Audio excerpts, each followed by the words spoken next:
नित्यं भागवत सेवया भगवत्युत्तमश्लोके भक्तिर्भवति नैष्ठिकी कृष्णाय वासुदेवाय देवकी नन्दनाय च नन्दगोपकुमाराय गोविन्दाय नमो नमः.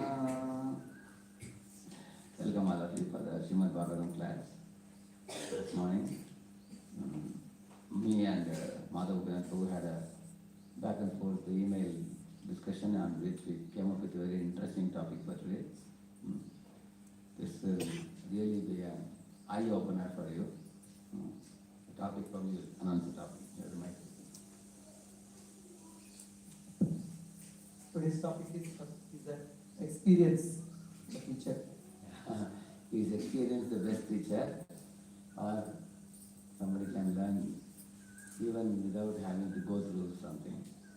Because some people say that, unless you go through the vidya and avidya both, the spiritual knowledge as well as the material experiences in the material world, you will not get the real detachment in life. So there is a very beautiful article by Urmila Mataji. I'm going to show you that article also. So just in a couple of pages, she has clarified this question so brilliantly with the Shastrika references. We will do that. Let's repeat this sloka. Nanubhuya na janati Uman vishayatikshnataam Nirvidyate swayam tasmat Na tatha bhinna dhiparaihi Nanubhuya na janati Uman vishayatikshnataam Nirvidyate swayam tasmat Na tatha bhinna dhiparaihi. Three devotees can do that. Nanubhuya na janati Nanubhuya na janati Uman vishayatikshnataam Uman vishayatikshnataam Nirvidyate swayam tasmat Nirvidyate swayam tasmat Na tatha bhinna dhiparai Natha bhinna dhiparai. Nanubhuya na janati Nanubhuya na janati Uman vishayatikshnataam Uman vishayatikshnataam Nirvidyate swayam tasmat Nirvidyate swayam tasmat Natha bhinna dhiparai Natha bhinna dhiparai. Nanubhuya na janati Uman vishayatikshnataam Nirvidyate swayam tasmat Natha bhinna dhiparai. Nanubhuya na janati Uman vishayatikshnataam Nirvidyate swayam tasmat Natha bhinna dhiparai. Na, not. Anubhuya, experience. Na, not. Janati, knows. Uman, a person. Vishayatikshnataam, sharpness of material enjoyment. What is the meaning of that? Sharpness of material enjoyment means just like a blade is very sharp, and sometimes when you shave, it cuts, and it bleeds, and it pains. Similarly, he said material enjoyment is also sharp and pain producing. Just like you eat gulab jamun, it's very tasty, but then it produces the greed to eat more and more. And when you end up eating a dozen gulab jamun, then it causes stomach pain. So the material enjoyment has a nature of increasing the greed to enjoy, followed by suffering that comes from excessive enjoyment. That's what he's saying, sharpness of material enjoyment. Nirvidyate becomes aloof. Swayam, himself. Tasmat, from that. Na tatha, not like that. Vinnadhi, whose intelligence is changed. Paraihi, by others. Translation purport by His Divine Grace, Sri Bhaktivedanta Swami Srila Prabhupada ki. Material enjoyment is indeed the cause of all unhappiness, but one cannot give it up unless one has personally experienced how much suffering it is. Therefore, one should be allowed to remain in so-called material enjoyment while simultaneously advancing in knowledge to experience the misery of this false material happiness. Then, without help from others, one will find material enjoyment restful. Those whose minds are changed by others do not become as renounced as those who have personal experience. This is spoken by Daksha Prajapati to Narada. The context and the background is this. Narada saw 10,000 sons of Daksha Prajapati in a very holy spot called as Narayan Saras. That was a forest, there was a beautiful Narayan Saras lake, and these sons were all pure-hearted and sattvic, and they were performing penance there. They would touch those sacred waters and they became even more pure in their consciousness. So Narada thought, let them all practice Krishna consciousness and get liberated and go back to Godhead. He taught them Krishna consciousness, they all became brahmacharis. So the news reached the ears of the father. If one son joins ISKCON, you know how much halal people make. Imagine 10,000 sons join. You can imagine how much he must have become wild. Definitely he was wild, but he produced 1,000 more sons. And most amazingly, sent them to the same place for performing penances. Which goes to show the Vedic life, no one enters family life without prayer, practice of sense control and mind control. Like one brahmachari, Gurukula was sent. One lives in the ashram of Gurukula and then takes training from Guru. Acharya, Dasavan, Nicho, Guru, Sudrada, Saukudha. One conducts oneself like a servant of the Guru. With no other goal in mind other than pleasing the spiritual master. One lives with a pure heart. Jasya sarve samanamba kama sankalpa bhardita jnanati danta karmanam tamaho panditam buddha. It is said that if a disciple has no other aim other than pleasing Guru, that disciple's all karmic reactions are burnt to ashes. There is no reaction that accrues for such a disciple. So living in the ashram of Guru, rendering service like a menial servant, and conducting oneself with proper behavior of respect, obedience, and such good qualities, and living only on alms, with no other expectation of any reward in return. One should turn to serve. And then one is allowed to enter the family life. If one is a Upapurvana Brahmachari, then enter the family life subsequently. So, in this way, when Daksha Prajapati sent the second lot, Narada met them also. He saw they were also very pure-hearted. So he told them, this is what your elder brothers did, now you can decide what you want to do. So the younger one also followed, elder brother. So 11,000. Now you can imagine how much Daksha would have been furious. He was just waiting for opportunity to, chastise Narada. Narada thought, in Daksha's dynasty I have delivered so many others. Like you will see Dhruva, you will see Prathama Parisha. So many other people down the line, Narada has delivered them all. So he felt that Daksha also should be, because Daksha is the son of the Prachetas, right? Prachetas and Pramlocha. Sorry, not Pramlocha, what's her name? That Apsara. Pramlocha, yeah. And then Daksha is gone, correct? No? So now he thought this is one person I have not been able to deliver because he is very angry and envious, correct? No? But Narada thought, if I go, a priest's daughter, yeah. So he went, Narada went in front of. So how many of you will go in front of somebody who is very angry with you? Anybody here?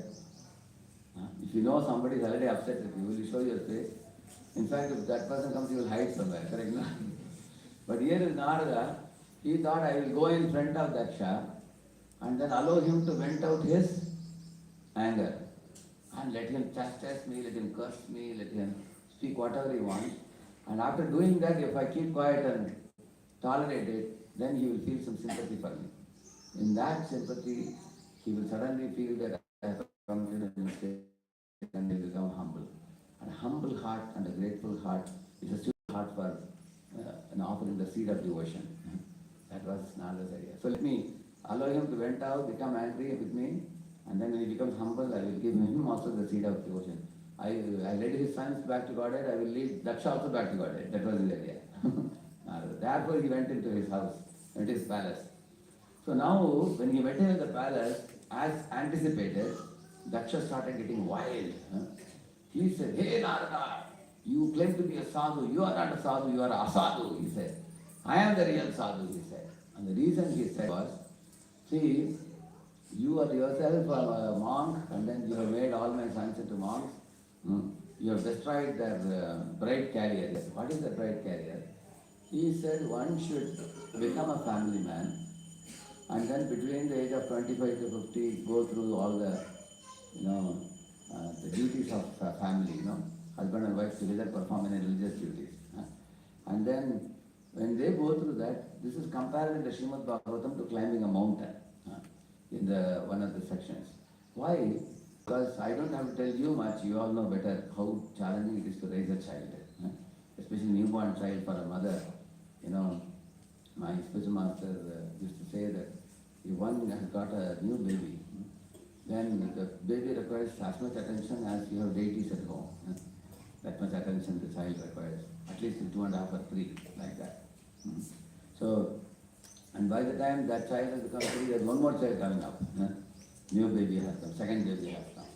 Like one mother was telling in Pune, she has 3 children. So, she was telling that, every 3 years that family got one child. So she was telling that all these children are budding children, become so difficult to chant and hear and do the devotional activities. But she said, but when I hear little bit also, that gives me so much inspiration, my life is going on inspiration. She was telling that I hear about half an hour every day. Based on that inspiration, I am able to go on. Otherwise, the child raising is very challenging. And then afterwards, for a man also to go out and get some money, to bring the money and put up the house and run the family duties towards wife, towards children, towards mother and father. Mother wants to know whether son is my son. Wife wants to know whether husband is my husband. He belongs to me or to his mother. And mother is thinking he belongs to me or to his wife. So he has to balance the insecurities in a family. So within family, outside family. Therefore, when you become a retired person, at the age of 60, it is called as Ugra Rata Shanti, it is called. Why it is called Ugra Rata? Try to picture a husband and wife boarding a chariot. They have sent so many arrows, tackling so many problems. That's why it's called Ugra Rata. How many of you agree it's Ugra Rata? You agree? Challenge? Or you know challenge? Of course, if you come to Sattva-guna, challenges are less. The challenges become lesser if you come to Sattva-guna. Because Sattva-guna, what happens? You are very satisfied. Even with little, you are very satisfied. And your lifestyle is basically very simple. Sleep early, rise early, come for Mangalarti, chant with devotees. You hang around with devotees most of the time. So there is not much possibility of wasting money here and there. If you are not with devotees, then a lot of money gets spent. Wife will say, let's go to shopping mall, and suddenly will say, buy this, buy that. A lot of time goes. One devotee was telling in Pune, if you are with devotees, 3-4 days in a week he goes for programs, prasadam is arranged in the program only. In the evening, you don't have to go cook at home, he was telling. And you are with devotees, wife, children, family, along with others. It is a social gathering, but it is a spiritual gathering. It is not just social. It is simultaneously satisfying both needs, social need as well as spiritual need also. Correct? When you go to assemblies of devotees like that. So, then the devotee families can reduce their expenditure very easily. But otherwise, families in passion, families in ignorance, the expenditure will shoot up, and therefore a man has to work harder and harder and harder to gain more and more money by multiple ways. Some people do 3 jobs, 2 jobs, extra jobs they do. So, family is a very... so he also agrees that. Who is agreeing to that? Daksha Prajapati. He says, yes, it's true that raising the children, getting the daughter married, getting the son settled, buying estates and proving yourself that you are a competent family man to the people of the world.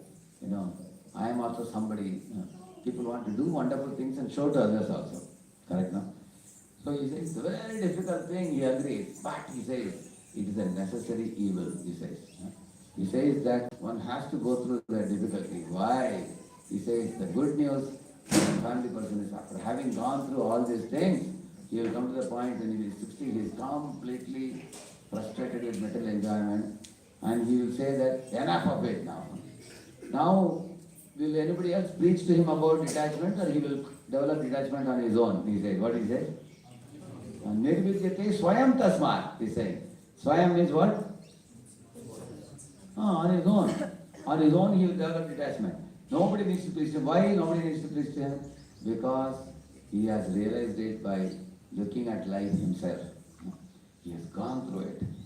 And so you don't have to tell him.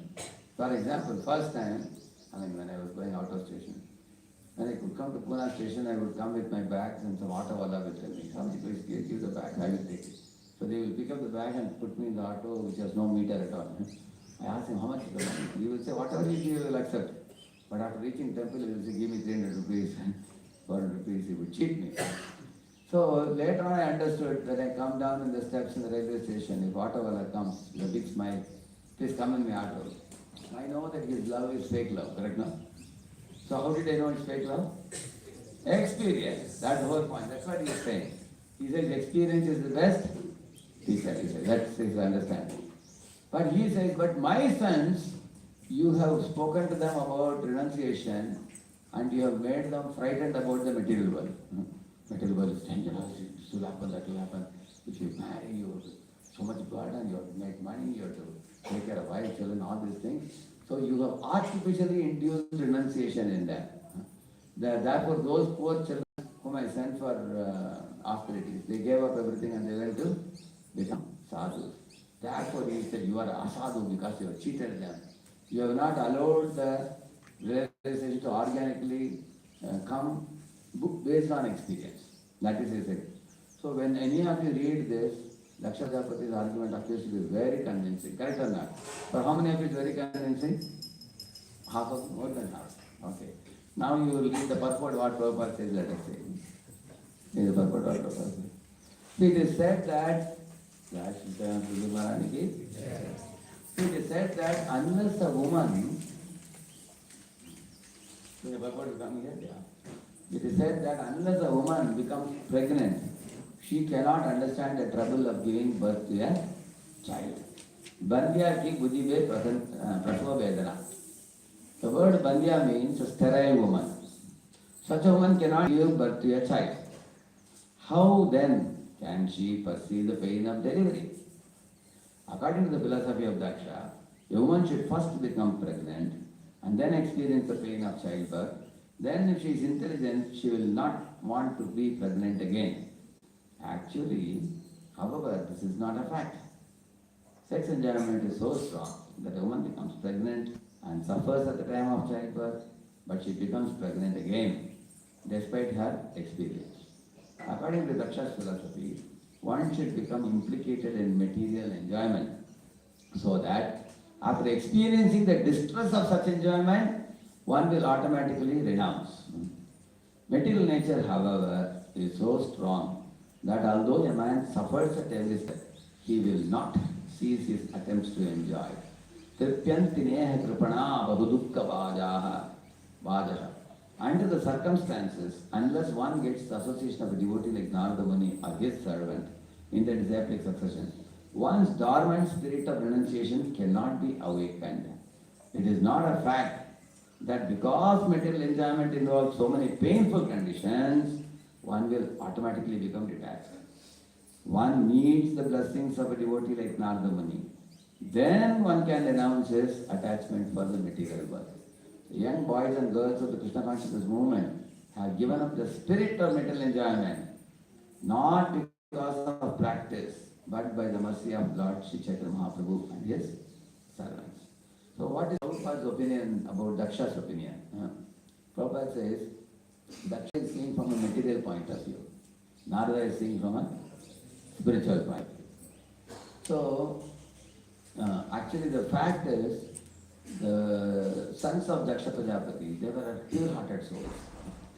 So they were already pure-hearted souls and they didn't have to go through the material existence to realize it is, to be given up or something like dharma. First you do dharma to get artha, and after getting artha you enjoy kama. After enjoying kama you get fed up with the material world, then you go for moksha. This is traditionally the purusharthas. 4 purusharthas people go through right now.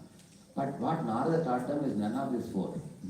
He taught them the Pancham Purushartha, which is called Prema Pumarto Mahan, love of God, he taught the Paro Dharma, we call it. So, when it comes to Paro Dharma, it is immaterial whether you are a brahmachari or a grihastha or vanaprastha or sannyasi. Naham vipro na chanarapatir na pivashto na shudro naham varni na chagrihapatir no vanasto itirva kintu prodhyan nikila paramananda purnamritabdher gopi bhartu pada kamalayor dasa dasa dasa. Chaitanya said, I am not a brahmachari, I am not a grihastha, I am not a vanaprastha, I am not a sannyasi, I am not a brahman, kshatriya, vaishya, shudra. Then who are you? He said, I am servant of Krishna, who is the maintainer of the gopis. And I am servant of the servant of that Lord Krishna, who is servants of gopis. So you will see that his only identity, Lord Chaitanya said, is simply servant of devotees. That's my real identity. So now Narada Muni awakened that consciousness in their hearts. So those fellows never considered whether we are brahmacharis or sannyasis or grihasthas, whether material world is difficult to go through or whether material world is easy. Actually they became oblivious to the material world. Oblivious means actually a person will take up family life if that is what is suitable for him as per what a guru has ordained for him. And he will do the family as a duty, Krishna conscious duty. And if somebody somebody guru says that you are able to continue as a brahmachari, you will continue. His desire is to fulfill the heart of guru. See, there is swanishta, there is parinishta, there is nirapeksha. 3 levels are said right now. So who is a swanishta bhakta? Swanishtita bhakta. Dharma swanishtita pumsam vishvaksena katasuya Krishna. Na utpadiye edarityam shrama evate. So if you see, swanishta bhakta means, like Krishna says that he is doing work and he does Krishna consciousness. I'll just show you that one. Picture I'll show you.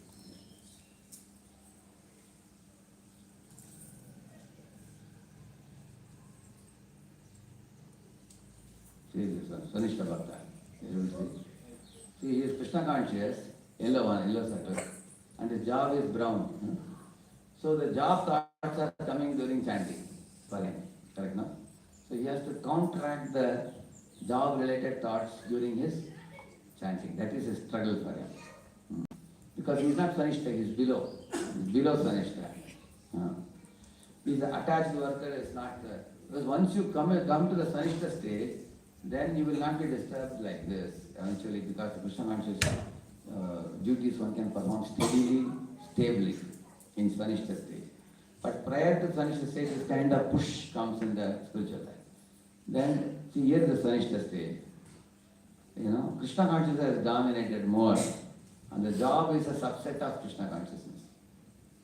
You are able to see the difference? The difference between this one and this one. Who can say? Yes. See here, brown circle is outside, job circle. Job is brown here, and the Krishna is yellow. Here you see yellow circle has become bigger. Job has become a subset. You are seeing the difference?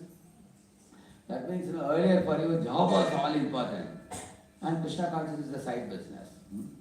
And you may think that this Krishna fellows are nice, my family gets some support, my children also get some culture, like that one may now. But then eventually you become like this. Swanisha Bhakta, when you become, Krishna has become all important. And you think, I want to take a light job which will give me more time for Krishna consciousness. Like that you think. You want job to assist your Krishna consciousness. Whereas here, you want Krishna consciousness to assist your material life. Correct? That's the difference between below Swanishta and Swanishta. Then you come to Parinishta. See here, Parinishta. Why the job is shown in dot dot? See? Why it is shown in dot dot? You may do job or you may take BRS also. Huh? Because after 45, 50, 55, you feel that there are couples I have seen, they have saved enough money.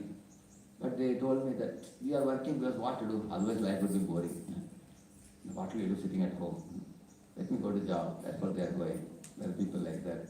Actually, they don't need money. They have enough now, adequately. They have for 2 generations they have money. Still they go because they don't know anything else. Whereas here you will find Parishta Bhakta, at a certain stage of life, one is satisfied with the money accumulated. And then one wants to dedicate one's life for Guru's service. That is the Parishta Bhakta means. For him, job is in dot dot, which means one may do or one may not do.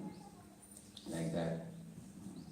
And then this also, for example, why will you take a particular type of job for serving Guru?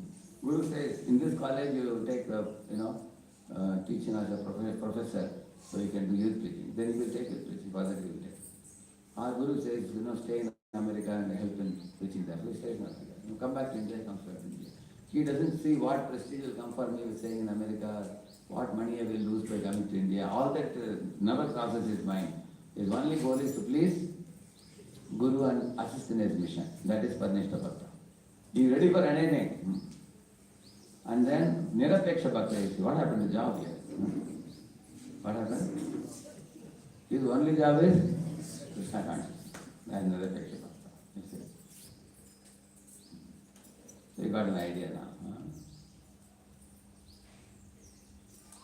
So, now these are different stages of surrender I am telling you, that I showed you. Now I will show you the article by Purna Mataji. I will show that article. Just 1 minute.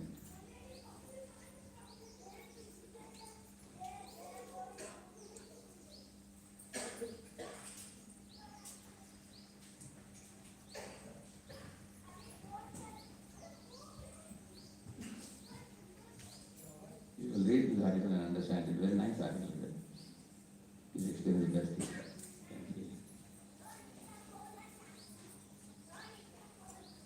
Is it big enough for you?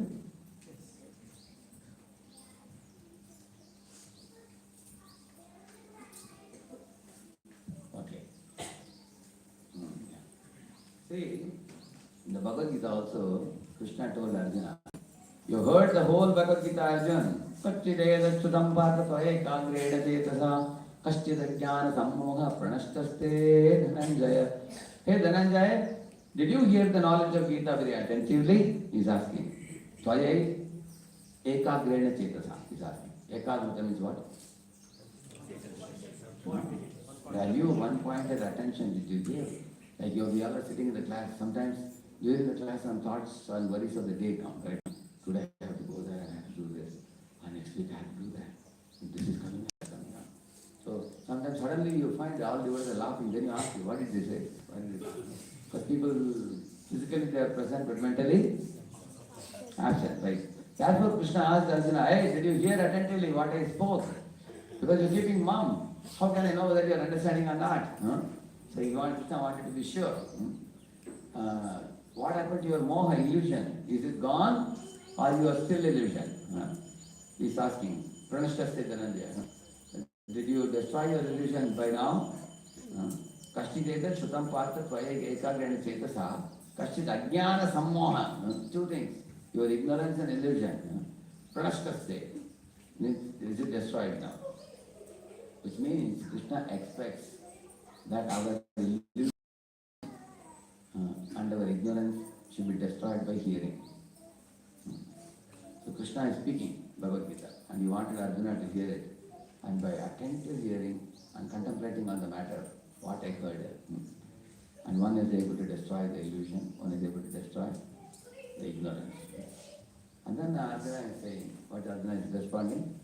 Nashto moha smriti labdha svat prasadan maya chita chitaha asmi gata sandeha karishye vachanam tava. That's what Arjuna said.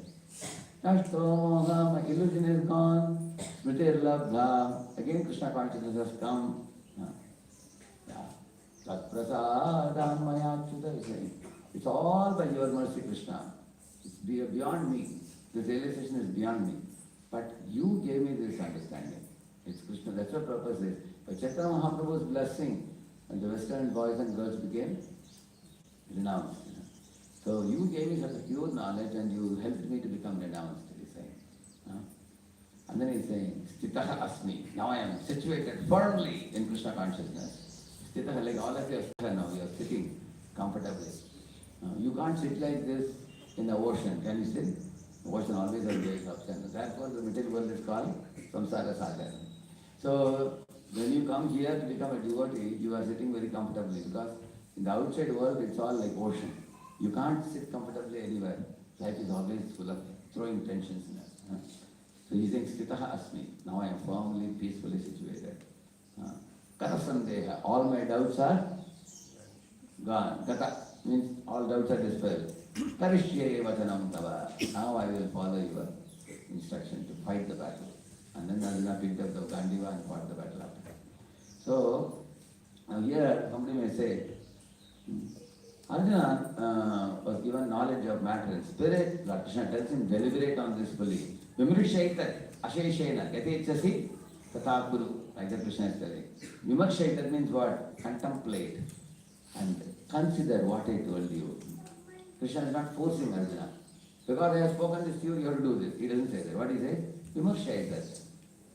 Analyze, contemplate what I told you till now. You yourself contemplate and come to a conclusion. Asheshena, without giving every point I told you, think about it deeply. Yati Hsi Tathakuru. What is the meaning of that? One fellow was telling the goal of Gita is Yati Hsi Tathakuru. Whatever you want to get to. Yes. So that's what some people say. That our children also have to choose between material life and spiritual life. Krishna says Yati Hsi Tathakuru. So why to force the children? Just allow them to do whatever they want. People say like that. To prepare them for this choice, do we need to give them experiences of both material life and spiritual life? Do our children need an experience of materialism to choose Krishna consciousness? See, the problem is what? If you are going to let the children do what they want, say for example, they want to eat cocoa chocolate, you allow them to eat cocoa chocolate. They want to go to all kinds of movies, you allow them to go to all kinds of movies. They want to play video games all day. You allow them to play video games all day. And they also want to do similar things like what their friends are doing. Now if your son or daughter is growing, your daughter is wearing scantily dressed clothes. Parents are unhappy, but she is saying, I don't want to wear traditional Indian dress. Look at my college friends, how they are wearing dress. If they can wear like that, why can't I? I also want to be modern and stylish. And you're seeing, and they want to give long nails up to this. You've seen people giving big long nails. You've seen that. So if you see such things in your family, your own daughter, your own son also, you find your son wearing different type of dress. They're wearing the jeans, all kinds of dresses they're wearing, all kinds of things. Some people keep all kinds of hairstyles also. So when you see that your son or daughter wants to do those things, what should parents do? Is a question mark, isn't it? Should we just allow them, okay, this is all a passing fad or fashion. Just allow them to do what they want, eventually they will come to senses. And they will become when they grow up. That's what some parents think. Let them do what they want. Now you come to know that your son or daughter is having somebody's number in mobile and they're coming to the teenage. They're constantly talking hours and hours and laughing, joking, going here, going there. They are having some doubtful relationships with some peer. Girls go and they want to reveal their mind to only boy only, not to another girl. And boys want to reveal their mind to only girls only, not to another boy. This is the modern age. And in this way you find when they are doing like this, parents are in tension. They don't know what is going to happen now. They may fall down from their platform. Should we just let them do what they want? That's the question here. Do our children need an experience of materialism to choose Krishna consciousness? The sages do indeed say that to be complete in knowledge, one must study both spirit and matter. But our children can best gain knowledge of illusion by seeing both illusion and reality from the perspective of reality. I'll tell you what is the meaning of that. Children should learn about Krishna and Maya from Prabhupada's books. And from that vantage point, they should see the illusion of the material world. So, on the other hand, when you allow them to go headlong into the enjoyment direction, what is likely to happen? Avritam jnanametena jnanino nityavairinam kamarupena kaunteya tushpurena analena cha Krishna says.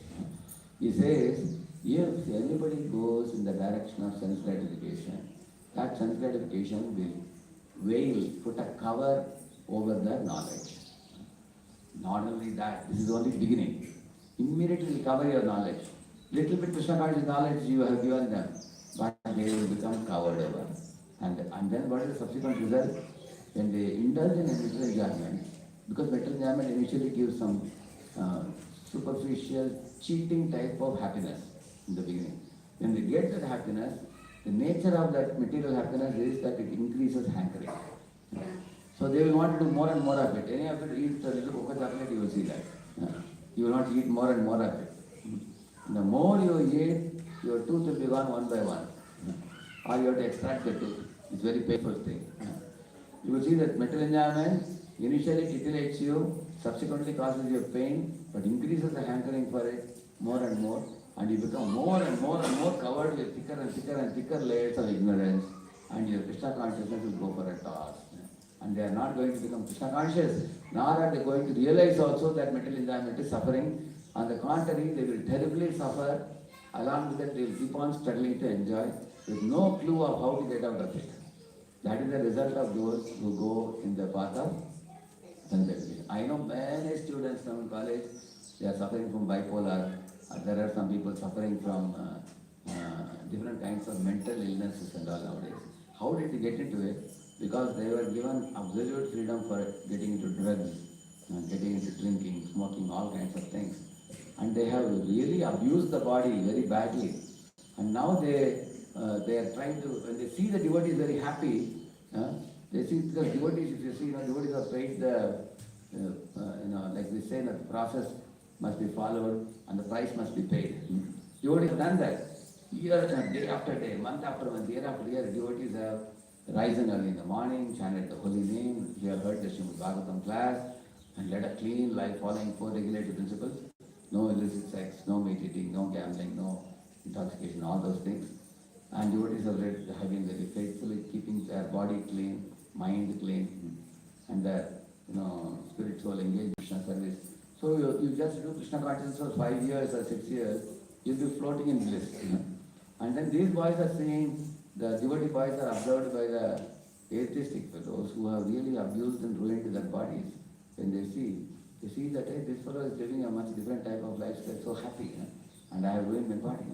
So now we may have questions that why should we know both Vidya and Avidya? But Vidya and Avidya both should be learned from the Vedic literature, from Krishna consciousness only. That's what he's saying. Srila Prabhupada tells us that the most intelligent people learn simply by hearing. See, the most intelligent person, you tell him, if you jump from a 4-story building, you will break your legs. He hears it and he will never jump. And a little not so intelligent person, he will ask you, what's the proof? What is the proof? He will keep asking you. And one day he is observing somebody jumping, and that fellow broke the leg, and now I am convinced. They observed somebody falling and they broke their leg. Now I will not do that, because he has observed it. He has not only heard it, he has observed it. Now the third type of person, even after hearing and observing, he is not satisfied, he has to experience it. So he will climb up, he will jump, he will break his leg. Now he is thoroughly realized he will never jump now. The third person. When the fourth person who jumped also, broke his leg, he was in hospital for 4 months. Now again he is climbing up. And you ask him, what are you going to do? He says that first time I jumped from this angle, now I jump from this angle. He is the fourth person. So all these types of people are there in this world, correct, no? But who is considered most intelligent? One who learned simply by. So hearing about Krishna gives a child a direct perception of spiritual happiness and knowledge. And as Krishna tells Arjuna, upon gaining this, one thinks there is no greater gain. Yam labdvata param labham manyatena dikam tataha yasmin sidona dukkena gurunapi vichalyate tam vidya dukkha samyogam viyogam yoga samsitam. So he says that this transcendental happiness that comes from spiritual practice, he says the person while practicing is so blissful, uncontrollably blissful, that he thinks in this world all other pleasures are very bleak and very puny. He doesn't. This is what happened with His Holiness Bhakti Tirtha Swami. Last part of his life, when he was about to leave the body, the last day, he gave a very powerful lecture. And just before leaving the body, few hours before, he started singing this Jai Jai Radheshyam, Jai Jai Sri Vrindavan Dham. That's what he was singing. He was singing. So he was singing, tears were both such streaming with tears, and he was smiling very happily and singing this. And he told His Holiness Radha Swami that, the happiness cannot get any better. I am feeling the peak of bliss now. His hair was standing on end, his body was trembling, and great ecstasy left his body. Undoubtedly reached the spiritual world. Same thing happened with His Holiness Gauragovind Swami also. You will see Gauragovind Swami Maharaj has gone for the GBC meeting. He will not regularly go for the meeting. At that meeting he has gone. Then all the GBCs, they don't see him as just another GBC. They saw him as a very advanced Krishna devotee. So they told Maharaj, today for a change, instead of our managerial discussions, we will have Katha by you. They told him, please speak on Jagannath Katha. So he began Jagannath Katha, continuously spoke like 1.5 hours he spoke. And one point of time when the path was going to the peak, he remembered in Jagannath, he could not contain himself. Tears were streaming from his eyes. And then he told his disciples, do Kirtan. And they were doing Kirtan in the middle of the GBC meeting, he left his body. Weeping tears in Mayapur Dham, like that. So you can see that spiritual experience that one gets in advanced stages is inexplicable. And then he's saying here, further he's saying, but even if a child is not convinced by his spiritual experience, adults don't have to arrange for children to have the taste of material life. Even without intervention from parents or teachers, each child feels material life moment by moment. Which child does not have any frustrations or disease? What child doesn't come across envy, anger and greed? If not in himself, at least then in others. And what child doesn't see aging and death? At least in the animals and plants that surround him. That means what he's saying is, every child gets to see material life all around. That means you keep giving them Shastra and devotional association and devotional activities, and then allow them to see the horrible material world outside. They will see old age, disease, death, grandfather passed away, grandmother passed away. They get to see that. They may cry also like everybody else. They also get to see their friends and having some diseases. How many of you have seen your colleague, somebody suffering from some disease? You have seen? Correct? No, we all get to see all around in this world. So, by observing the world around material world, Dukhalayam, they are getting to watch. At the same time, they are keeping themselves in the safe boat of Krishna consciousness. You can be in the boat and watch the ocean. You don't have to jump into the ocean to know how bad the ocean is. So do you want to jump out of the ship and then drown in the ocean and then realize, now I am drowned, now I am realizing how bad it is? Better be in the ship and you can watch from the ship and also chant Hare Krishna, take prasad and relax in the ship. And keep watching and learning how the material world is very dangerous. That's what it's saying here. Our children will also get direct experience of bodily and mental pleasure. As distress comes, even uninvited, material happiness will also come. A caring adult will use a child's naturally occurring painful and pleasurable experiences as a connection to what the child has heard from the scripture. Here, Howard Hendricks, he writes in the 7 Laws of the Teacher, he says, you don't have to get hooked on cocaine to be aware of its devastation.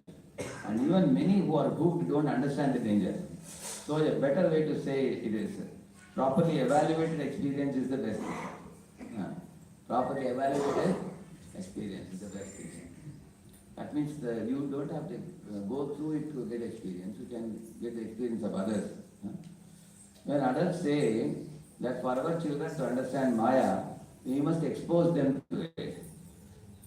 They often mean they want to expose children to the illusions of illusion. You understand the meaning of that? That means they want to show a child how the illusion cannot make them happy. Correct, no? Like they suggest taking children to amusement parks or showing them television or engaging them in much of the frivolities of childhood.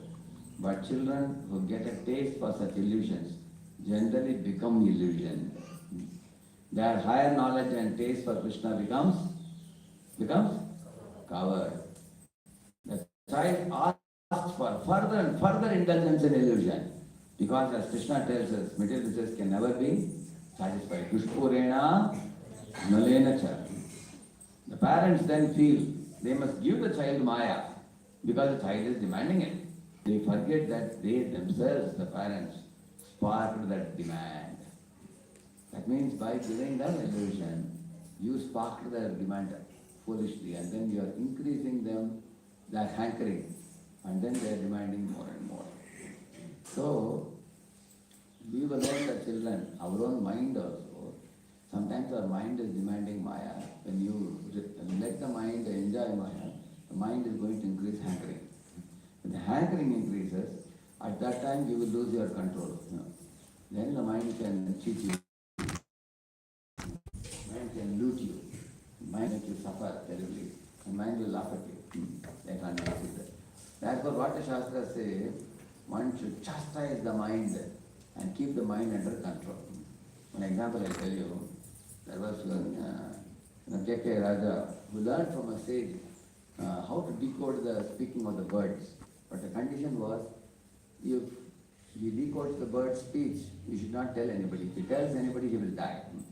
So one day J.K. Raja was sitting in the palace, in the gardens, and he heard two cuckoos speaking to each other. When they speak like that, no? So then he heard that he laughed. He was amused and he laughed. And his wife was asking her husband, please tell me, why are you laughing? He said, see these birds, what they are talking. She asked, what are they talking? Tell me. And he said, no, sorry, the sage just told me that I can't tell anybody. He taught me this in 2 months. If I tell this, I will die. She said, no problem if you die also, please tell me. What kind of person is this? So then he immediately went to the forest to meet the sage. My wife is saying like this. And the sage said, okay, she may be foolish, how can you be foolish? He said, if she is adamant about this, you should chastise her and pacify her. He said, the best method of pacification is to chastise her. Then he came back to palace and 2 more days passed. Again they went to the palace garden and the wife was asking, hey, that day you never told me what the birds spoke. Now you tell me, she said. Again the husband tried to tell her, please understand, I will die if I tell you this. Again she said the same point, I don't care whether you die or live, but I want to know what the birds spoke. At the time he said, you foolish lady, if I die, the neighborhood kingdom, the king will come and take over this kingdom, and you will be a single woman and you will suffer terribly. All the opulences will be gone, you can't be sitting comfortably in the garden like this. And the whole thing will be devastated, destroyed. And then she also considered all that and she said, correct, that's what you're saying. Okay, I don't need to know what the birds spoke, keep it with you, she said. So, this principle should be adopted by us while dealing with our own mind also. Bhaktivinoda Thakur doesn't say you chastise the mind, he says take shoes and beat the mind. What he says? It may be a little offensive, but that's what he says. Have you ever seen you taking a shoe and beating somebody on the head? Will you ever do that? If you ever can do that, you can do it only with our mind. And never hesitate to do that. Because mind can be rascal mind, foolish mind, non-devotee mind. So we may claim to be devotees, but mind sometimes has great demands. For example, Ravana had demand for another man's wife. Now Duryodhana had demand for another man's land. You can see that. And you can see Durvasa Muni, for no good reason, he became extremely wild on Ambarish Maharaj. He wanted to destroy him. He became angry to the point of destroying that fellow. A pure devotee of the Lord, you can see that. So this lust, anger, and greed are the 3 great enemies. And when they make undue demands, one should take a shoe and beat the mind. So, therefore we should not spark the demand in our mind and then increase its Like one spark of fire, you put it in a big hay, big bunch of hay, then the whole hay gets ablaze, correct? No? Similarly, material desires also increase. So now she says that a good parent or teacher tries to keep a child physically healthy. And there is a way to expose a child to disease in order to prevent the disease, which is vaccination. The Vedic scriptures offer a several methods for material life in general. A vaccination introduces the disease in a form that isn't dangerous. Like you all know this, when we had this corona, right now, this. So the vaccination also contains, correct now? The vaccination also contains the germ. You may wonder, if you're putting germ in the body, will you not suffer? But it is acting in the interest of the body. It is not acting against the interest. But if you don't sanitize your hands, and then the corona which enters your nose, and then the throat, and then goes to the lungs, that is harmful. Whereas this vaccination, which also contains coronavirus, that acts in the interest of the body, and it acts against the virus, correct, no? Just like, for example, if somebody got a snake bite, they give another poison to counteract it, correct, no? Just like, you will see Bhima. Bhima was given poisoned cakes, poisoned laddus. When he ate that, he felt unconscious and he went down the water, and Duryodhana thought he is dead. But you know what happened under the water? What happened? Snakes were biting him. When the snakes came and bit, the snake's poison cancelled the poison in his body. Then he got up. Then he was relieved of the poison. Similarly, vaccination is actually a form that is not dangerous. In the same manner, similarly, conditioned souls can safely deal with matter in a changed form. What is it? By using it in Krishna's service. That's a beautiful analogy, right?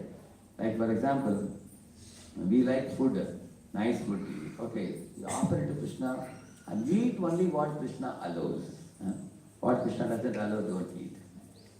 Like for example, if somebody makes a cake here, you can offer to Jagannath and take it. But you will not eat cake in a shop outside because they may have egg also there, right now. And also it's cooked by non-devotees. But it's cooked by devotees you take. That's the beauty of Krishna consciousness. We are not a self-denial moment. We are a moment where everything is sanctified. You remember three things I told you? Please repeat. Sanctioned, sanctified, regulated. Three things are important. For example, vegetarian food is sanctioned. And prasadam is sanctified. And if you eat prasadam in moderate proportion, if one eats too much prasad, packs the belly with prasad, he is udaravegam. Correct? Or one goes for very tasty items and eats more and more of very fine tasty, like you say, duchi, chini, puri, pali. That type of items one wants to eat, fine foods. Then that means he has a long tongue. So long tongue and urge of the belly, these are causes of diseases also. So therefore regulation is required. So sanction, sanctify, regulate. That's what the devotees do. So children can listen to music glorifying Krishna, eat food offered to Krishna, watch plays and movies about Krishna. Nowadays, there are more than 100 or 200 dramas from Chowpatty and other places, correct now? Similarly, Vaikuntha players, dramas also you can get from the internet, you can get. Similarly, there are also, puppet shows. Many puppet shows, Chitraketu, Bharat Maharaj, puppet shows are available. So there are so many nice things you can download and show to children. Abundant materials are available now. Now many Matajis, Prabhujis across the globe have started children activities. Many are available now. And then use the talents to serve Krishna and possibly later marry and raise a family in Krishna's service. This is the way to dovetail material inclinations with spiritual knowledge, to see both Maya and Krishna and ultimately choose Krishna. When Maya is used in Krishna's service under the direction of a guru, then Maya stops to work as a force of illusion. Rather, Maya acts spiritually to purify material desires. It's a very amazing thing, you see. See, Maya is whose dasi? Krishna dasi. So when you surrender to Krishna, then Maya becomes friendly with the devotee. Instead of troubling the devotee, she favors the devotee. Like Jadabharata was to be killed by those dacoits. What Durga Mata did? She beheaded all of them. And then along with her associates, a dozen other colleagues, associates, they were all throwing their heads like balls and playing, and they were all showing shrilling laughter. And they cut off the heads of all the dacoits and drank the blood from their neck, all the associates of Kali. Isn't it? You will see that, and then Jalabrata was saved there. That means demigods also want to see the devotee of the Lord protected. Similarly, Lord Shiva gave Pashupatasra to Arjuna. When Parikshit Maharaj was about to ascend to spiritual world, all demigods showered flowers, which shows that demigods are very happy with Krishna's devotees. When Krishna's devotee faithfully worship Krishna, then demigods also become very happy. So in this way, Maya Devi also becomes friend of the devotee. She doesn't trouble the devotee. She assists the devotee in Krishna service when we engage everything in Krishna service. Still, some adults insist that a child will learn best just through his or her own experiences, coming to Krishna consciousness naturally, just from experiencing material life, without any outside help. They say that if you let the children enjoy material life, they will get thoroughly frustrated, they will throw it off, and then they will come to Krishna. Let them go through, they say. In the ancient times also, there were parents who argued that the children would gain spiritual determination simply through their own material life. An example cited in Bhagavad Gita, which I quoted that sloka now, correct now? Material enjoyment is cause of unhappiness, but one cannot give it up unless one has personally experienced how much suffering it is, like the Daksha said. Therefore, one should be allowed to remain in so-called material enjoyment, while at the same time advancing in knowledge to experience the misery of this false material happiness, like the Daksha said. Then without help from others, one will find material enjoyment detestable. And those whose minds are changed by others do not become as nuns, like he said. Sometimes we people, we devotees, who have come to Krishna consciousness as adults, assume that our determination to renounce material life is a result of bad taste for illusory enjoyment. Yet in discussing Daksha's statement, Srila Prabhupada tells us that Daksha's philosophy is wrong. That's the main point. He writes, the young boys and girls of Krishna conscious movement have taken up the spirit of material enjoyment, not because of practice of material life, but by the mercy of Lord Chaitanya Mahaprabhu and his servants. That means any amount of frustration you get by material enjoyment will actually awaken sufficient knowledge for you to give it up. It's a repeating phenomenon. It's because it is pushpurena analena. It's like you keep on pouring petrol in fire. The fire is not going to, extinguish it. It's just going to grow more and more. It's like that. Why is the experience of mental enjoyment not enough to teach us? Prabhupada explains. Mental nature is so strong that although a man suffers at every step, he will not cease in his attempts to enjoy. Actually, we may cultivate knowledge. For example, if somebody is hankering for something initially, that hankering itself is a painful thing in the heart. But after the hankering, if he gets that object, he is proud of getting that object. But he also has a fear of losing it. There are many people who may be trying to take that object away from him, so he is fearful of losing it. And when he actually loses it, he laments for having lost it. Correct? No? So you will find multiple material problems are surrounding every object in this world. For example, if a woman is Krishna conscious, she is very peaceful, satisfied, contented, and she is able to go on with her life with whatever situation Krishna arranges. Otherwise, a woman who is not Krishna conscious, her demands are infinite. There is no end to the demands. She will never be satisfied with any amount of money brought by the husband. And in the same manner, the man also, the men are very eager for impressing other men. Like my Guru Maharaj was telling, he was sitting in Gita Nagari under the tree. Ekavir Prabhu was also sitting. Maharaj was showing, look at this beautiful glowworms in the tree. He was showing.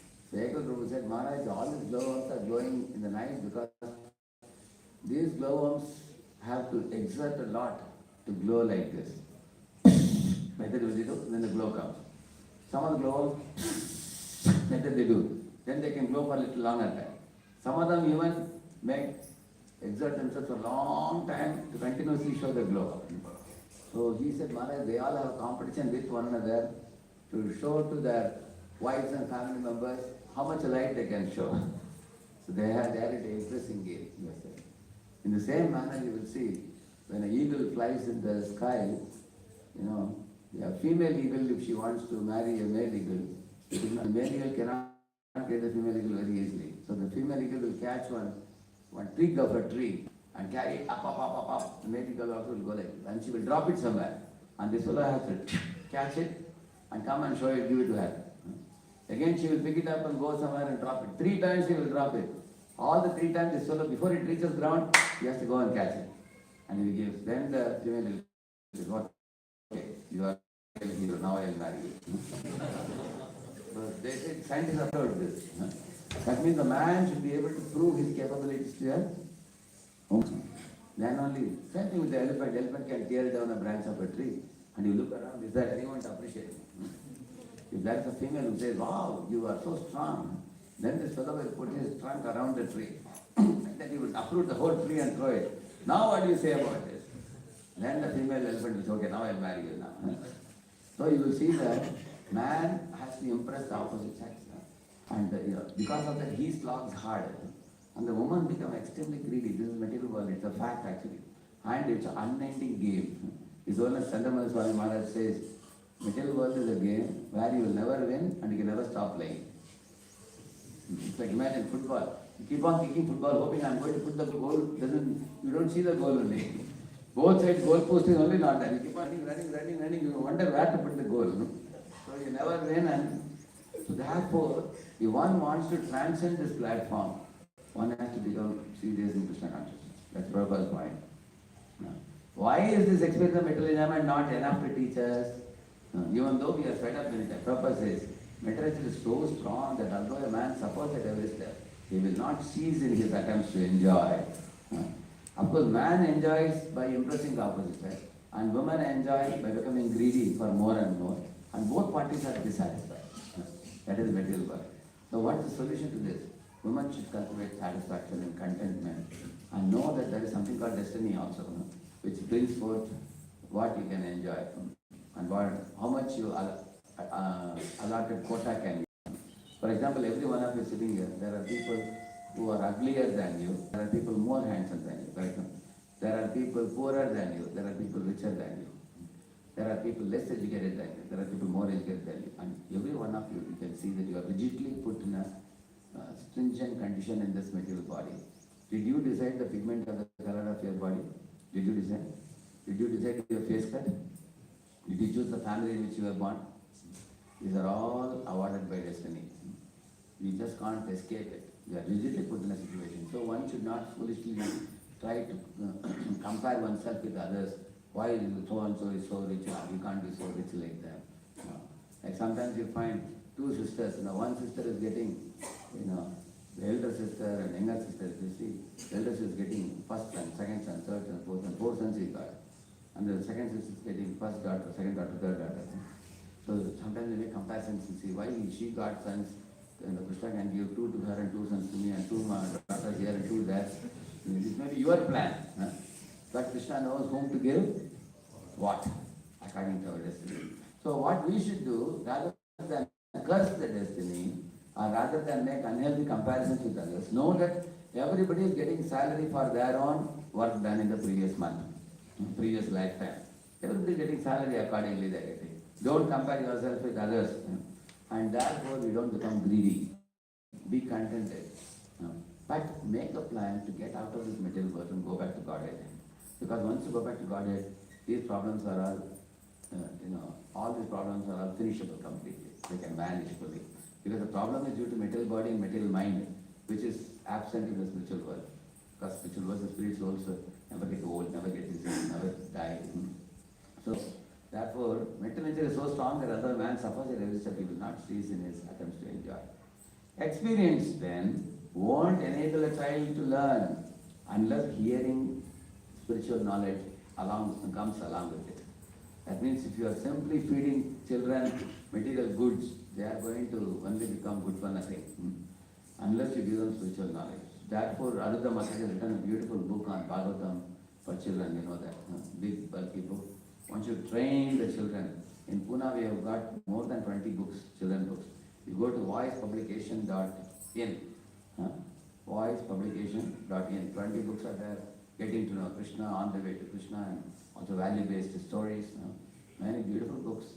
So one should purchase and keep these books and train the children very nicely. Give them this hearing, and never hesitate as a parent to administer Krishna consciousness. Some people say, if you force them now, after they grow to teenage, they will be angry with us. So you don't have to force them now. Make Krishna consciousness a very pleasant experience. I have seen in families where husband and wife themselves get up in the morning. They are, taking a bath and coming in front of the Lord, offering obeisances, chanting and then decorating the altar. Then children also join hands with that. Children don't see that, parents are forcing us. Some parents are too eager to see that children become like Prahlad or, they become like Dhruva and all, and they themselves don't want to come for classes. They put the child and go to the cinema somewhere. That is not acceptable. First, they should be exemplary because children learn by watching, not by being allowed. They watch the parents. More things are taught than taught, it is said. Therefore, one longs for the happiness of serving Krishna, not merely because one has become disgusted with materialism, but because hearing from a great soul has sparked love of God in one's heart. So that by comparison, material life has no allure. There are two things. One is by hearing from great souls that our love for Krishna is sparked. And then that influences a person, Krishna consciousness, so intensely that a person has no time for material life. My special master was asked by one man, Swamiji, these 2-3 boys I met, they are from IIT. What are the IITians doing here? IITians should be in some IT company, doing some work outside, job, or they may be going abroad. What are they doing? These fellows have become sadhus in your temple. My spiritual master very smartly answered. He smiled and said, they came to render some service, and the service was so much they never went back. The service in the temple was so much. They took up so much seva that they had no time to go back. So, Amigare na jaibo, vane praveshibo, olila rate ratare. You heard it? Amigare na jaibo, vane praveshibo, olila rate ratare. Ame ramo na pole.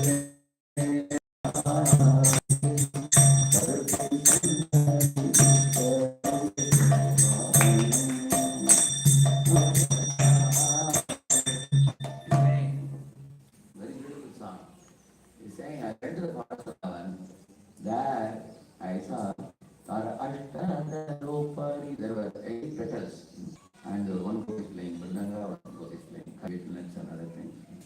All gopis are preparing to serve the divine purpose.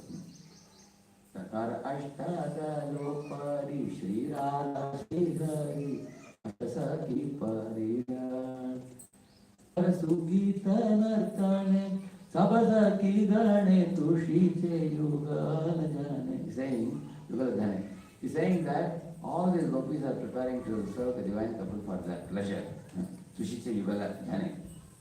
And then he's saying, Takam Krishna Leela Chiri. Seeing this beautiful Leela of Radha and Krishna dancing, singing in the forest of Raj. Takam Krishna Leela Chiri. Prakriti Sundari.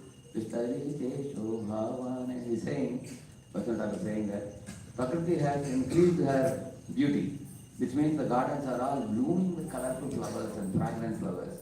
The bumblebees, honeybees are humming there, the cuckoos are cooing, peacocks are dancing, the trees are all filled with ripened fruits, and the Yamuna has clouds which are drizzling. So the whole situation in the world is extremely beautiful. Nature's beauty is like Takam Krishna Leela Heri, Prakriti Sundari, Vistarichi Shobhavane. Once I came to this Vrindavan forest, after seeing this beauty of Krishna's pastimes, I gave up my desire to return back to home. Vane praveshi go Lara Seratare. I decided to enter this forest and never return back anywhere. And let this beautiful opportunity for serving the Lord become my life and soul for me. And then you know what he says? Amite di kulalar, braja braja Orilara Seratare. He's saying, Vinati, Vinoda Vinati Kare, he's saying. Vinoda Vinati Kare means, Bhaktivinoda Thakur pleads to the Lord that I don't care for my kula large. I am not ashamed to, if people criticize me that, hey, you are this, somebody may say, you are Shaivite, you are Brahman, you are supposed to wear this, you are wearing kula, you don't care. Because there are many kula dharmas are there. So you, kula dharma, all this jati dharma, samaj dharma, you go beyond all that. Ultimate dharma is paro dharma. Love for Krishna. So after that, love for Krishna is awakened in my heart. Nothing appeals to my heart in this world. Everything appeals like broken piece of glass for me. Insignificant. So this is called higher phase. Param Drishtva. So I will tell you a stepping stone to that, which you become spirited and bustling with spiritual activities, which are all bliss producing by nature. And it produces bliss for everybody. And husband, wife, children, they will not even know how the days are passing, months are passing, years are passing. So they will all go in a very blissful manner. So, on the other hand, people who do not engage in spiritual activities, they are going to be sitting within four walls. Why did you look at me like that? I think you are angry with me. Yesterday night you said that. Tomorrow morning I will play with this. And then people will be quarreling. That whole problem, get out. Go out and distribute books. Go to what's the hypocrisy? When the man or woman become hypocritical in the relationship, when the husband wife gets suspicion about the spouse's behavior, and the whole family happiness is destroyed. Therefore, the hypocritical behavior. Secondly, when you point out the hypocrisy, when a senior is telling a junior, hey, you are behaving hypocritically, immediately they quarrel. Who said I am hypocritical? What is the proof? They will ask you. So they quarrel. And then after quarreling, you try to tell them, don't quarrel, I am telling for your benefit. They will not listen. They will rebel. They will go around talking ill of the senior. He thinks he knows better. Now, I will tell you 2 dozen faults of that senior. Like that, they'll go around and rebelling, creating sin. Then you call and tell, hey, don't go around talking all these evil things, don't bring negativity into the community. Then they'll become independent. They'll go and start something on their own. These are the 4 bad qualities. What is the first one?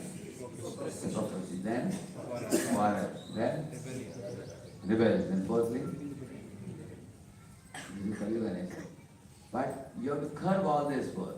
Don't be hypocritical, be simple. That's the first thing. Don't quarrel, be cooperative and united. And humility is the key. And don't rebel, be polite and not be arrogant. And don't become independent, recognize and realize the dependence on Vaishnavas. Because without Vaishnavas, we cannot go back to God. If you kick away all the Vaishnavas and you get out of the community and live alone and directly go to Goloka and tell Krishna, Krishna, I come here, you will say, get lost. Go back. First, go learn to live in a community first. Have devotees. You can't just be like a loner in the Himalayas and try to come to me. Otherwise, then if you want to be alone, then go to Brahmajyoti, relax there. If you want to go Goloka, you should learn to live in the community and come back to me. I can take one question, 5 minutes. Is it too late? Take one question and then we have So the topic is confusing or it's clear? Who can say one conclusion clearly based on what you heard today? The whole summary can be made in 4 or 5 sentences. Anybody here who can do that? You understood? Yes. Please stand up, give him the mic for everyone to hear.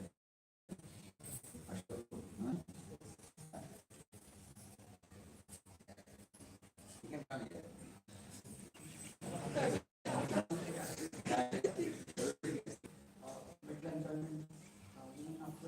immediately undergo medical employment, I will not get this test.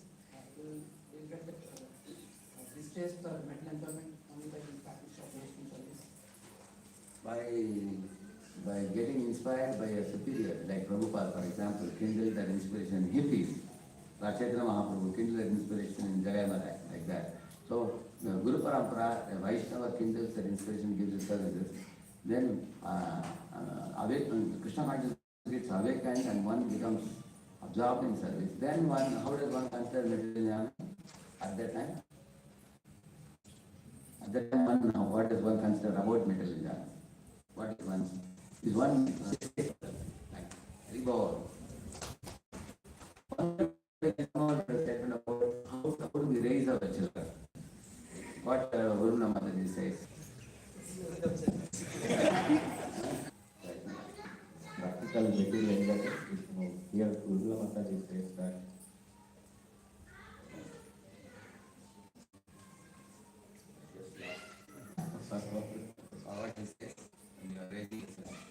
this is a false, we have to give the Maya, the illusion, and from the books, from the books, both we have to give training. So to know the bad things of the ocean, we need not to get into the, we need to drown in the ocean. We can just get into the boat and see what is the Prabhu gives, for example. So the conclusion is, so practical enjoyment is horrible, just like, Charivita, Punas Charivita, Charivinatma. So that is the conclusion. It goes on increasing, there's no end. It covers the knowledge. It covers knowledge and It is the tendency of more enjoyment and more. It's like giving renunciation. So that's Prabhupada what it is normal. Yeah, thank you. Very good.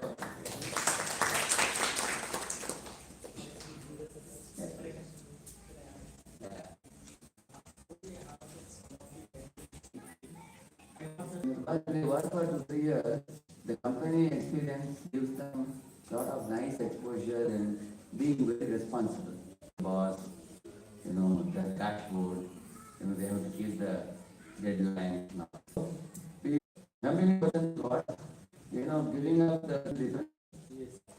Actually, the point is a frustrated person doesn't become a good devotee necessarily. The frustrated person struggles for more in that. He doesn't try to become Krishna conscious.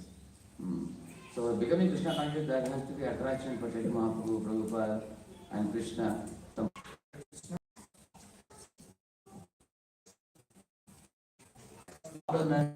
Of material theory from the devotees while understanding the substantial nature of the spiritual theory. This is how the material theory should be taught. That means you are inside the ship watching the ocean. On the other hand, when you let the children go to Karmi schools, like Prabhupada studied in one school, the professor was saying, I don't believe in karma theory, he was speaking, professor. And Prabhupada was very angry, but he couldn't say anything. He was a small child in the school, he tolerated that. So if you send them to Karmi schools, like my sister's son and daughter, they are studying in one city in India. When they went to, they came back and told that one of the teachers there, she is dressed in modern dress, she's dressed like that, and she's dancing on the stage, and the principal is clicking video. So she was, the children were coming and saying, this madam chastises us that we cannot wear nail polish, we cannot wear lipstick and all that, but she herself puts all these things. So one child asked the teacher, Madam, when can we dress like you? She said, only when you become teacher.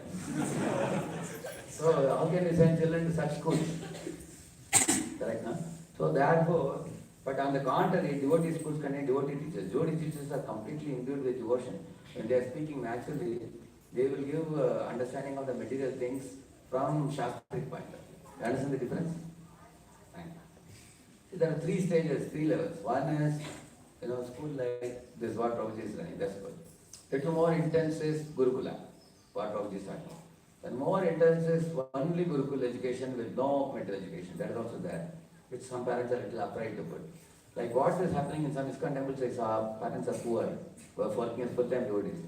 They have their child living next to temple and coming to temple morning, evening, all the time child is there only. Some children don't have any education also, there are children. Some children, just undergo Gurukula education. Prabhupada also said that is also good. And when they grow up, they don't have any, they don't want to be a brahmachari. They have to do work. In ISKCON itself, they will be absorbed. Nowadays, the cook in ISKCON gets sometimes so much money. You see now. You have seen, in those days cooks were getting 5,000, 6,000. Now they're getting big amounts because cooks are in big demand not only in India, abroad also. Everywhere good cooks are wanted. So in this way, to survive in this world is not a very big thing, especially for a person who is willing to work hard. I am a lazy fellow who is a calm shore, he will suffer everywhere. Yeah. But somebody is willing to work hard, he will survive anywhere. Clear?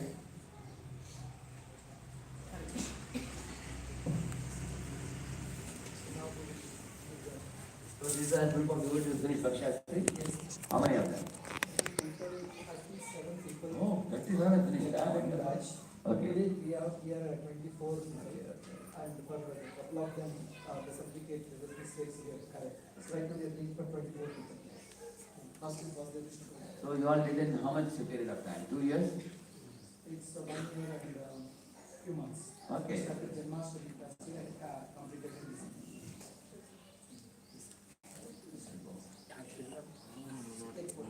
All Vasudeva Krishna Prabhu.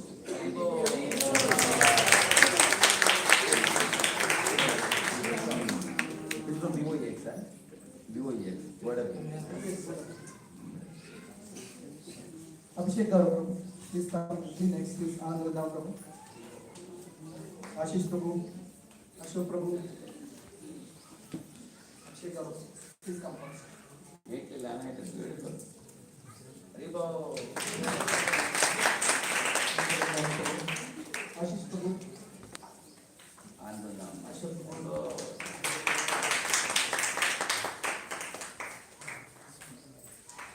Abhishek.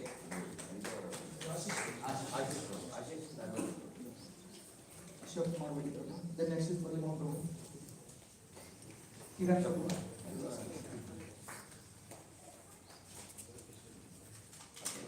Kiran Prabhu. Durga Prabhu. Is Mohan ready?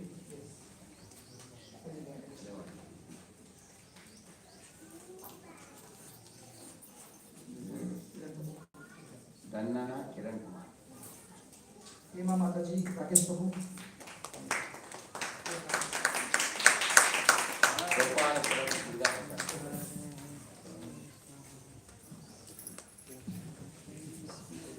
Jagajit Hari Prabhu. Hema Mataji is here. Hema Mataji, Rakesh Prabhu. Take out Rakesh Prabhu. Rakesh Prabhu. Right on the-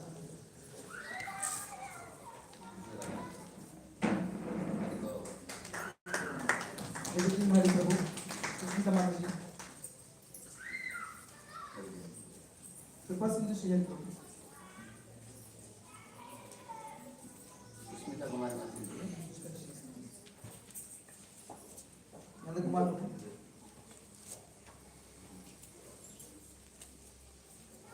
Sushmita Prabhu.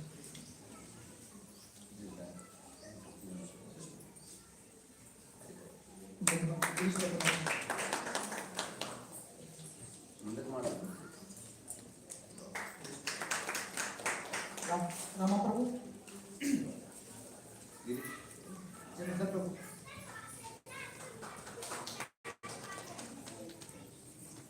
Ram Sivaya. Jananda Prabhu after the Sadasati Prabhu.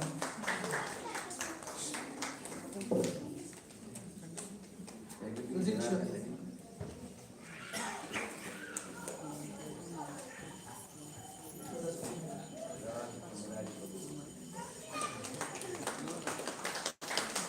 Dr. Venkata Varaha Kishore Prabhu. Is always happy, Sada Suki. Satya Venkata, Varaha, Kishore, Kumar, Sheila Prabhu.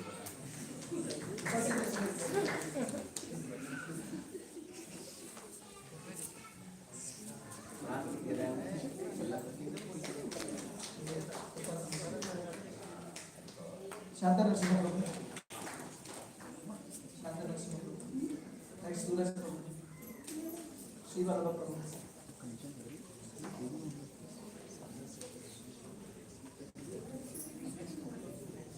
Suresh Prabhu. Sri Vallabha Prabhu. Sri Prabhu is not here.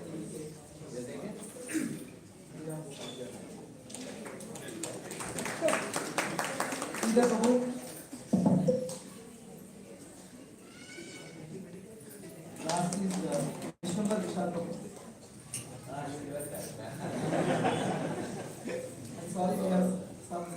points are missing, that we will give the following.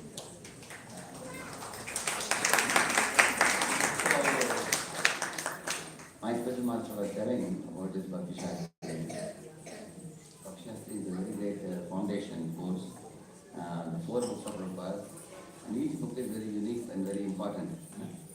Like NOI teaches the etiquettes and especially teaches Sadachar as well as balance in spiritual life. Practice. It's more about practice. And Enter of Devotion book is more about cultivating devotion. And Bhagavad Gita is 5 tattvas, you all know. And Sri Ishopanishad is very foundational philosophy. So he was telling that the term Shastri appears like traditionally it's a very big word. Yeah. Like when Vedic Shastris are very learned in all the 4 Vedas and things like that. But this Shastri is what type of Shastri is this Shastri? Bhakti Shastri. So Bhakti Shastri is a special type of Shastri. Why? Because it's a very humble Shastri. He doesn't have the pride of Shastric learning. And the goal of this Bhakti Shastri is to do Namarasi, Jivadaya, Ashwasya. That is the goal for which we study Bhakti Shastri. And then he was telling that it should not make us proud like Paramahansa Sutta or Devananda Pandit, but it should make us humble like Sudha Goswami or Sudha Goswami. So that cultivation of that mood is most important when we go through this Bhakti Shastri, Bhakti Vairava, Bhakti Vedanta, and further courses. And here Madhurina Prabhu has and his good wife have created a very nice study climate here, and also the morning program, very, very beautiful climate they made it. And it's a very good blend of, I think, knowledge on one hand and practice on the other. You have to keep these 2 things going on so that spiritual life, like Panchratri Vijay and Bhagavad worshipping of the deities, increases your cleanliness, purity, punctuality, and focus, and clarity. All those things increases by attentively worshipping the deities daily. And Bhagavad Gita increases laulyam for Krishna. So the greed for Krishna is enhanced by studying the Gita and Bhagavatam and the systematic study. So it's a very good combination. I see in this place, both are emphasized very beautifully. Along with, I heard one very nice formula recently, hope formula. You know this? H-O-A-P. Not H-O-P. H-O-P. What is it? H for hear, observe, apply, and propagate. So you have to hear the transcendental knowledge, and then you have to observe the world with that knowledge, which is called Shastra Chakshu. Correct. Shastra Chakshu you get by hearing regularly. So hear, observe, and after observing you understand, yes, Shastra is all true. Whatever they say is true, you become convinced. Then you apply in your life. Then you get realization. Then you apply. When your realization reaches its maturity, then there is revelation by Krishna. Krishna is pleased. And he reveals many sublime, subtle truths which are not perceivable by ordinary people. Krishna will give us deeper and deeper revelation. So, in this way, and P is propagate. That means first the 3 steps are important. Then we can propagate and preach and expand that, wisdom to many other people. Shri Prabhupada ki, Bhakta Vrinda ki.